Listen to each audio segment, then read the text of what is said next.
Hello, hi guys! Magandang hapon sa inyong lahat. This is Chin Rodriguez, Mama Sagari Channel, a faith healer o Zumata reader. So ngayong hapon, natutugyan natin ang nagsabihin sa iyo ng ating mga gabay. So this is a weekly gabay for the month of April 17 hanggang April 23 for the sign of Sagittarius. So, Sagi, welcome to my channel. Ano kayang messages, advices ng spirit guides ang ating masasaga for today's video? Karoon kayang energy o kaganapan sa buhay ng mga Sagittarius ang ating mahagilap. So guys, this reading is a general reading lamang, hindi lahat makaka-resonate. Kunin lamang po makaka-relate sa inyo and comment down below kung kaninong energy ang ating nasaga. And of course, don't forget to like and subscribe my channel and hit the notification bell for more videos updated. Kasi maraming salamat po sa mga walang sawang pagsuporta sa aking channel at yung mga nag-share ng aking video sa anumang uri ng social media platforms. Maraming salamat po. And ako sa mga hindi nag-skip ng ads, naway pagpalain kayo ng Diyos at may kapal, siksik liglig na uumapaw na biyayang manong balik sa inyo. So let's see what is the messages, advices sa iyo ng ating angel spirit for the sign of Sagittarius. So, sagi, tingnan natin ano kaganapan sa buhay mo ang ating mahagilap. Alamin at tuklasin. And of course, there's an information with the Ten of Wands. So, there's a lot of burden or something, obligations. And of course, responsibilities. No, kumbaga, feeling mo dito na parang pagod ka na hirap ka na sa mga pinagdaanan mo. Pero, there's a Ten of Cups. Kumbaga, pag nakikita mo masaya ang pamilya mo, parang na-fulfill siya. No? Parang nare-relief yung stress, depressions, anxieties mo. No? Pag nakikita mo masaya ang iyong pamilya. And because there's a Four of Swords with an intuition. Makinig ka sa gut feeling mo and there's a rest. So, kailangan mo ng pahinga. No? Kumbaga baka over-fatigue ka na. So, kailangan mo maipahinga yan. No? And of course, there's a Two of Cups with a partnership. Naaring magkatagpo na kayo ng person mo. There's an unconditional love. Maaring makilala mo na yung taong lubos na magmamahal sa'yo. Or either nakilala mo na siya. Additional messages. And because there's the Page of Pentacles for investment, no? Dapat alam mo sa sarili mo kung saan ka mag-i-invest o kung saan ka magugugol ng panahon at ng oras mo, no? And of course, ng finances mo, because there's an Ace of Wands for a new beginning, no? Magkakaroon ka ng bagong simula dito at panibagong plano at panibagong eksena, no? So, let's see what is the Ten of Wands. The Ten of Wands is the Page of Wands. So, there's a good news, no? May magandang balita dito na maaring, kumbaga, kahit papano, kumbaga, gumaang na yung responsibilidad mo. Or marami ka mang responsibilidad, pero yung good news na to, na magdadala sa'yo na parang kaluwagan sa pakiramdam. The Ten of Cups represent the Queen of Cups. So, there's a healing. Magkakaroon ka na ng healing dito na magdadala sa'yo ng happiness. Wow! So, let's see what is the Four of Swords. The Four of Swords represent that Queen of Swords. So, this is the bigger picture of yourself. No, kailangan mo na rin syempre magpahinga-pahinga din, ha? Huwag ka masyado mag-over fatigue. No, there's a workaholic dito. Kumbaga, kailangan mo magpahinga, tapat tignan mo lagi yung magiging possibilities, no? Kumbaga, tignan mo yung posibleng mangyari, no? Kung sakaling hindi mo ipapahinga yan, no? Kumbaga, kahit na may sakit ka, nilalaban mo. So, let's see what is the Two of Cups. So, there's a Four of Swords with intuitions. At the same time, there's an information na protect your power, protect your energy. Protection mo yung sarili mo about sa partnership, no? Kumbaga, gamayan mo yung pakikipag-ugnayan, pakikipagkasundo, pakikipag-usap kung kani-kanino. No? Protection mo yung sarili mo. Baka mahulog ka sa padibong or mahulog ka sa isang eksena na maiipit ka sa sitwasyon. Mag-ingat lang po, ha? The Page of Pentacles represents the Star card. So, there's a healing. Unti-unting paglago at unti-unting paggaling ng iyong finances crisis or kumbaga love difficulties or something family crisis or family problem. Kumbaga magkakaroon ka na ng healing dito. At the same time, lalo na pagdating sa finances. Kumbaga natuto ka na kung paano mag-invest at paano magpundar, kung paano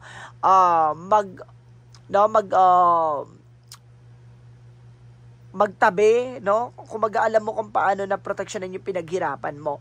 And of course, there's a star card for a wish fulfillment, yung pagtupad sa mga pangarap mo. Unti-unti na siya. Let's see what is the Ace of Wands. So there's the Eight of Cups with our reverse. So there's moving on. Ano kasi sinasabi dito, parang nakawala ka na sa sitwasyon. No? Nagkaroon ka na ng bagong mga plano sa buhay. No? Parang binago ka ng mga pangyayari. So let's see what is the Ten of Wands and the Page of Wands. So there's a Page of Cups by intuition. Makinig ka sa gut feeling mo. There's an intuition na at the same time meron ditong plano na kumbaga kumbaga masusolusyonan o paano ka makakaalis sa sitwasyon dito sa obligasyon at responsibilidad mo. Makinig ka sa intuition mo dahil tuturo ang tamang daan at tamang pagkakataon at paano maging balanse. No, ibibigay sa ito ng ating mga gabay. So let's see what is the Ten of Cups and of course the Queen of Cups. At the same time, there's a Three of Swords in reverse. So there's a recovery from the pain. Recovery from finances, loss, no? Financial crisis. So, kumbaga recovery and healing. So, may unti-unting paggaling, no? Sa mga sakit at kirot na magdadala sa ng kaligayahan. Parang, alam niyo guys, alam niyo may babayaran ka, tapos biglang pak. Ito, there's a blessing this guys, sa tulong na may kapala. Parang, ay, thank you. Parang mag-overwhelm ka. Parang, iba yung pakiramdam na, alam mo yung parang nakaraos ka, ganon. Yung natapos yung problema mo, ganon yung eksena na nasa sense ko dito. And of course, the Four of Swords, and of course, the Queen of Swords, there's the Seven of Swords in reverse. No more cheating, no more lying. Wala na, yung baga hindi makakapagsinungaling sa'yo yung mga tao sa paligid mo kasi kumbaga hubog ka na eh. No, parang kumbaga hindi ka na nila malidin lang, no? Kumbaga tinitignan mo na kagad yung bigger picture or yung possibilities. So let's see what is the Two of Cups and the Four of Pentacles. So there's the King of Wands by visions, no? Kumbaga nasisilayan mo na or nasisilayan mo na, nakikita mo na yung mga bagay na kung paano mo protektahan yung mga finances, love life, and career mo, no? Kumbaga there's a stability and control. Kumbaga, pinag-iisipan mo muna bago ka magdesisyon. Ganun na yung nasa sense ko dito. Or pinag-iisipan mo muna bago mapagkakatiwalaan. Parang ganun yung atake dito eh. The Page of Pentacles and the Star card reference the Chariot card. So there's a something movement, no? Kumbaga, unti-unti ng makakapagpundar or makakapag-invest ka na in a good way. Parang magiging maganda na ang takbo ng eksena mo at pag unti-unting paghilom na mga karanasan mo. So let's see what is the Ace of Wands and the Eight of Cups in reverse. And of course, there's a reformation with the Eight of Pentacles. So there's a focus, no? Mag-focus ka sa negosyo, trabaho, anak buhay mo, and let go mo yung mga worries and of course, doubts mo. There's a new plan. So there's a take some risk, no? Kung maaaring isugal mo yung laban at ilaban mo. No? Kung baga sinasabi sa'yo dito na walang nagtatagumpay ng hindi sumusubok, no? Na mga bagong oportunidad. Kumbaga, gamayan, pakiramdaman, obserbahan bago magdesisyon. Let's see what is additional messages for the outcome. For the outcome is the Eight of Wands for a fast communication and fast movement. Dito papasok ang mabilis na takbo ng eksena. Pagdating sa love life, career mo, at the same time, there's a travel, guys. May travel ako na sa sense dito. And because there's the King of Swords with a bigger picture. Stop the pattern. May mga bagay na kailangan mong putulin. Yung mga bagay na alam mong walang kaugnayan sa'yo. Yung alam mo na hindi magsiserve sa'yo. Yung alam mong hindi makakatulong sa'yo in the near future. Diba? I-let go mo na yan. At the same time, one more card. There's an Ace of Swords with a breakthrough. Natauhan ka na, naliwanagan ka na with a mental clarity. No? Kumaga, this is the breakthrough. Kumaga, nagtagumpay ka na or magtatagumpay ka in the near future. So, let's see guys, no? What is additional messages about sa career? Sa career mo, there's a Three of Wands, no? There's a waiting for a result or waiting for a ship. Or there's a something documents na hinihintay or something resulta or something plano or something na pera. There's a waiting, no? At the same time, there's some travel gate. Then, no? May travel dito. There's a Three of Pentacles with collaborations, no? Kumbaga, antayin mo kung paano wag mong pangunahan, wag mong unahan. Dapat sila yung hintayin mong dumating. No? Kasi may mga bagay dito, the more kasi na parang ikaw yung nagmamadali, parang ikaw yung atat na atat, parang lalo sila nag-iinarte. Parang may ganun ako nasa sense dito guys. Sa parang kailangan mong tignan sila na parang kailangan sila yung ano sa'yo, 'di ba? Hindi sa mataas ang ego mo, pero ayun yung nasasabi ko dito, para hindi ka parang inaabuso, no? Parang hindi ka atat na atat doon sa bagay na yon, or hindi ka kumbaga, the more kasi na parang gustong-gusto mo yung makuha isang bagay or bilhin yung isang bagay na yon, the more nila parang tinataasan yung value, 'di ba? No, let's see additional messages about sa love life. So, there's an information with the Nine of Pentacles. So, there's a blossoming abundance. So, maaring lumago, lumakas at ang iyong love life. No? Maaring, kumbaga, mamukadkad ngayon. Kumbaga, dati nasasaktan ka. Dati, kumbaga, lagi kang iniiwan, lagi kang pinaglalaroan. So, this time, pahalagahan ka. At para ditong, parang itong taon na to yung magbibigay sa'yo ng something unconditional love. Yung parang, mahal ka, pero hindi niya alam kung bakit. Ganon. Diba? Basta yun yung naramdaman niya. Additional messages. So, there's information with the two of us by waiting for a ship or waiting for a salt or something. There's a choices. So, may mga bagay dito na, kumbaga, ikaw na yung mamimili ngayon. Hindi ikaw yung hindi ikaw yung pagpipilian or something. Ikaw na yung mamimili kung sino yung taong mamahalin mo. Additional messages about sa health. So, there's a Nine of Cups with a wish fulfillment and the judgment for a wake-up call. Kumbaga, may mga bagay na, kumbaga, lahat ng mga gusto mong makain, gusto mong makuha, nakukuha mo. Pero this is the wake-up call for you na parang pay attention sa nararamdaman mo. No? And of course, there is the King of Pentacles being practicality. Kailangan ko ano yung naramdaman mo, solusyonan mo kaagad. Wag mong wag mong kumbaga, pinapasawalang bahala, no? Yung parang ini-ignore yung nararamdaman mo. Kailangan, kumbaga, kung alam mong madalas na yung nararamdaman na maging practical ka sa bagay na yun, na kailangan mong ng gamot or something check-up, ganun like that, na kailangan mong alamin, no? Para hindi na lumala. Additional messages about naman for a magical fairy messages. For magical fairy messages,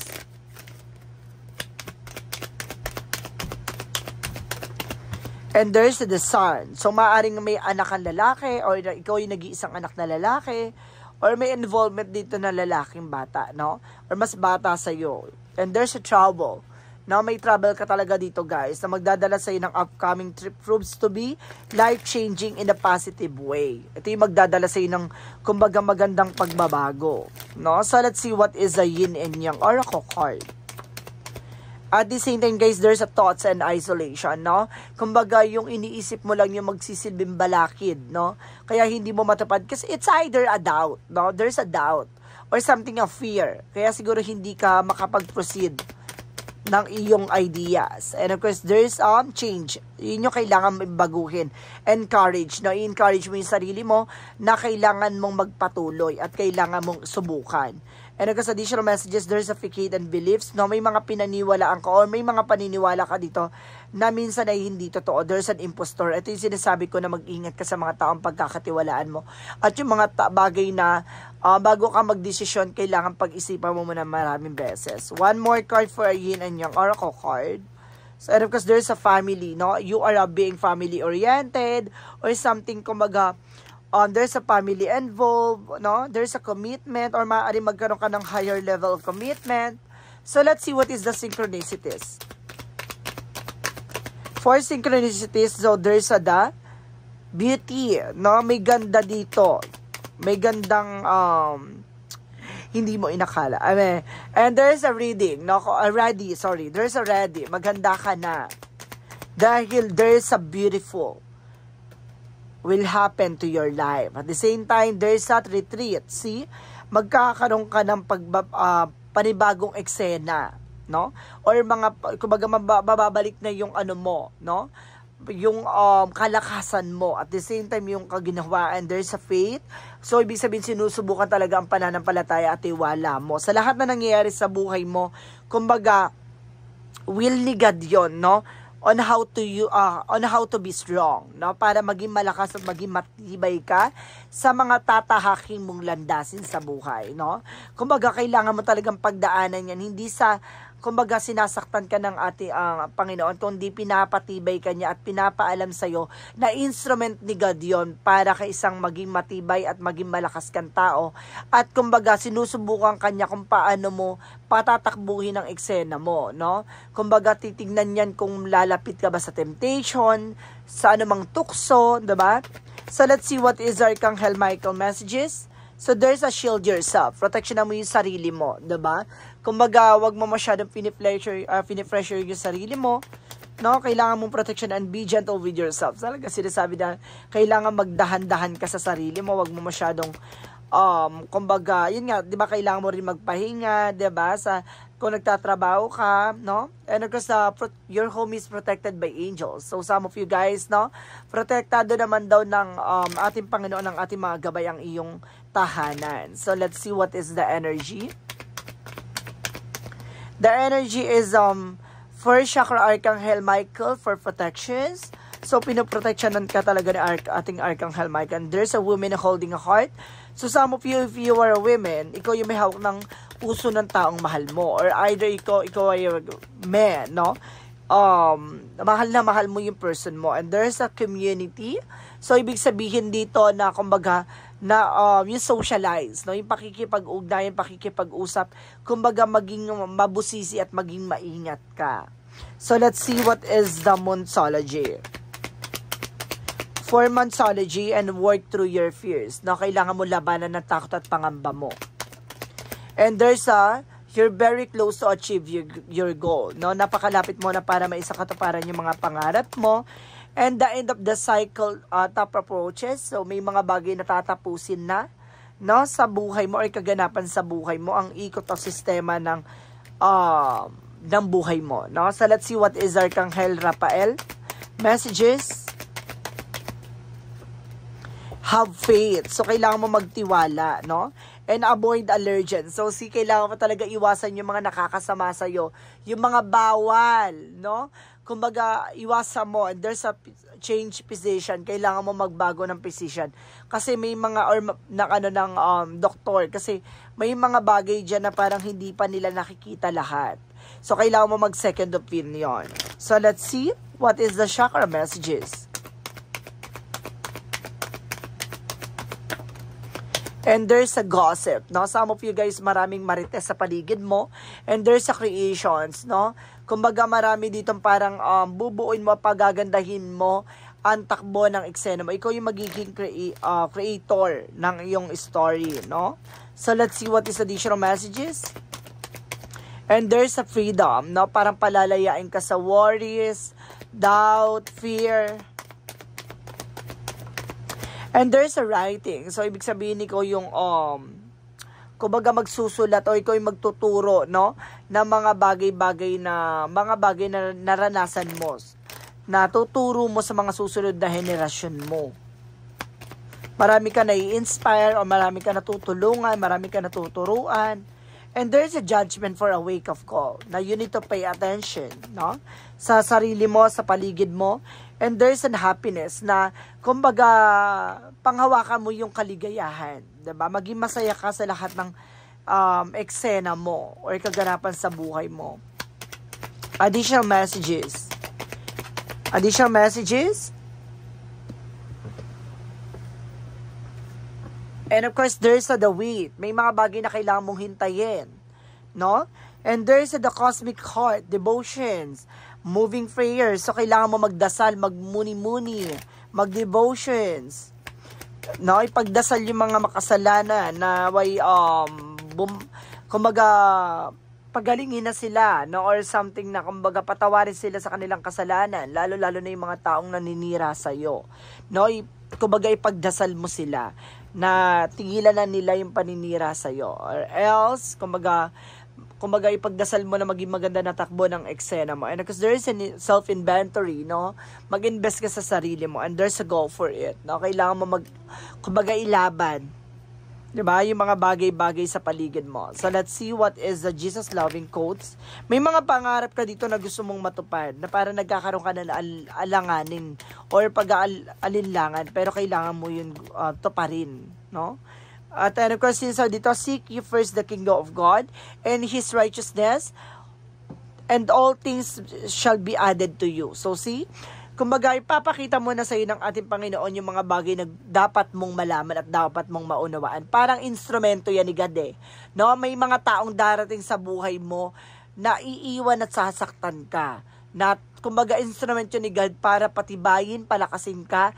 No, kumbaga yung pain na yon, yung sakit na naranasan mo na yon ay magsisilbing kalakasan mo. No? Kumbaga yun ang daan para makita mo ang kahulugan ng mga bagay-bagay. Kasi syempre, 'di ba? Kapag kumbaga kapag nasaktan ka na, matututo ka, 'di ba? Hindi na padalos-dalos ang mga galawan mo. No, kumbaga may mga bagay na ginagawa kasi tayo na minsan hindi natin napagmamasdan. Kaya kailangan natin unawain yung mga mensahe ng ating mga gabay kung bakit nangyayari sa atin sa buhay natin yung mga karanasan natin ngayon. Na para ipaalam, ipaunawa at iparating sa atin na may mga bagay tayong maling ginagawa na kailangan natin itama. So let's see what is the angel's answer. No, bago niya ipakita sa iyo yung gandang ipagkakaloob niyang plano. And don't stop. Huwag kang hihinto, 'di ba? Hangga't hindi mo nakakamit yung mga bagay na gusto mong makuha, go for it. And of course, there's a success. No, at the end of the time magsasucess ka. 'Di ba? And of course, there's an ask from help from others. So kailangan mo ng tulong ng ibang tao, 'di ba? From romance angels represent flirt. So some of you, if you were single, kailangan mong humarot. No? Or either kung ikaw ay taken, baka may humaharap sa person mo. And because there is a pay attention to the red flag. See? May red flag dito, mag-ingat ka. No? Baka patibong yan or paiikutin ka lang ng eksena na yan. Mag-ingat ka sa mga hinaharot mo. And there's a calling your soulmate. No? Tinatawagan ng soulmate mo dito. So let's see what is the angel's answer. Angel's number represent 2-2 by alignment, no? Talagang ina-align ka, nilalagay ka ng ating Panginoon sa dapat mong kalalagyan. At sinasabi dito, how do you move forward towards your life through calling? Do what make you happy. Your enthusiasm is what keep you going. Follow your interest if it is a pick by something. Follow these roots with help you discover your real life purpose. So see, kumbaga ipapakita sa iyo at ipapaunawa sa iyo mga bagay na dapat mo matutunan at ilalagay ka ng ating Panginoon sa dapat mong kalalagyan. Kaya magtiwala at maniwala ka na lahat na nangyayari sa iyo ay may ibig sabihin at may kahulugan. So let's see what is the messages of life.